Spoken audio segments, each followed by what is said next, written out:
మా శేష్ కుమార్ గారు వాళ్ళందరూ కూడా ఎమ్మెల్సీలే, వాళ్ళకి చేసిన అడ్వకేట్లే మరి ఇంకో పార్టీలకు చేశారు. నా పేరు మీద ఇంకో 2-3 వేయించారట. ఇవన్నీ చూస్తే వాళ్లే కావాలని చేశారు తప్ప మాకు దేంతో ఏ విధమైన సంబంధం లేదు. ఎవరైనా ఉంటే వాళ్ళు ఎలక్షన్ కమిషన్ తో ఆర్ఓతో మాట్లాడుకుని సెటిలో ప్రవేశించబోతున్నాం. కాబట్టి పార్టీ యంత్రాంగాన్ని అందరినీ కూడా ఇప్పటి వరకు ఎవరి గ్రామాల్లో వాళ్ళు మరి చేయడం జరుగుతుంది.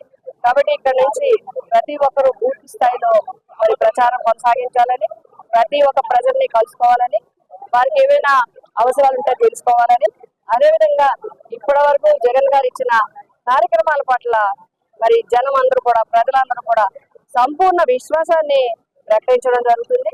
అదేవిధంగా మరి అందరూ కూడా జగన్ గారిపై నమ్మకం పెట్టుకోవడం జరుగుతుంది. అంతేకాకుండా నిన్ననే మరి మేనిఫెస్టో కూడా విడుదల చేయడం జరిగింది. మేనిఫెస్టో కూడా ఏదో అలవిగానే హామీలు ఇవ్వడం కానీ, లేకపోతే పెద్ద పెద్ద పేజీలతో తయారు చేయడం కానీ లేకుండా ఇప్పటి వరకు చేసిన ఏ విధంగా 99% అమలు చేశారు. దానికి కొంత పెంచుతూ కూడా అందరికీ కూడా ఆర్థికంగా ఉండే విధంగా, ఏ విధంగా అయితే ప్రతి నెల డేట్ తో సహా క్యాలెండర్ ఇచ్చి పథకాలు అమలు చేసిన వ్యక్తిగా మరి జగన్మోహన్ రెడ్డి గారిని తెలుసుకోవచ్చు.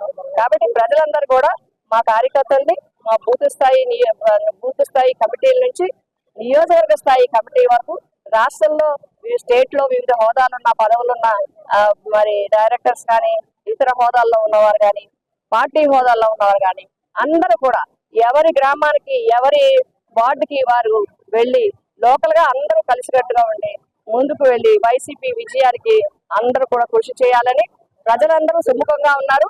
మనం అందరూ వెళ్ళి కోఆర్డినేట్ చేసుకుని మరి ముందుకు నడవాల్సిన అవసరం ఉంది. కాబట్టి ఎన్నికల దగ్గర పడే కొద్ది చాలా విషయాలు మనం పరిగణలోకి తీసుకోవాల్సి ఉంటుంది.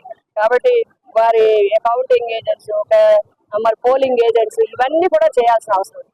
కాబట్టి ముందుగా ఒక వారం రోజుల పాటు పూర్తిగా ప్రచారంలో, గ్రామీణ ప్రచారం, పట్టణాల్లో వార్డుల ద్వారా ప్రచారం చేయాలని చెప్పి అందరికీ దశ దిశ నిర్దేశం చేయడం జరిగింది.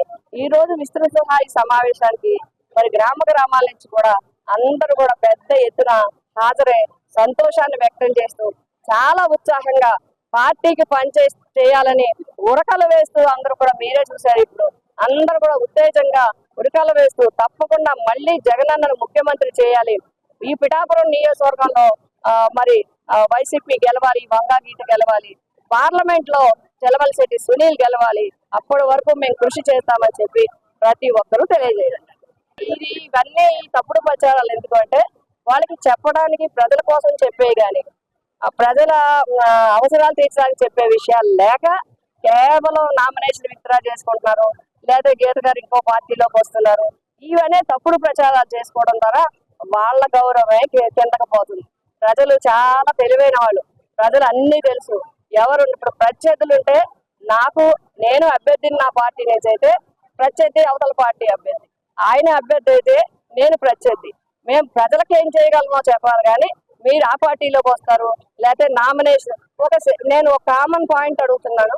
నామినేషన్స్ అన్ని కూడా అయిపోయి ఎంతకాలం అయింది, అవన్నీ కూడా యాక్సెప్ట్ చేసేసి ఎంతకాలం అయింది, డిక్లేర్ చేసి ఎంతకాలం అయింది, ఇప్పుడు విత్డ్రా చేసుకుంటామని చెప్తున్నారంటే వాళ్ళు అంటే ఇంకా ఓటమిని అంగీకరించినట్టే నేను భావిస్తున్నాను.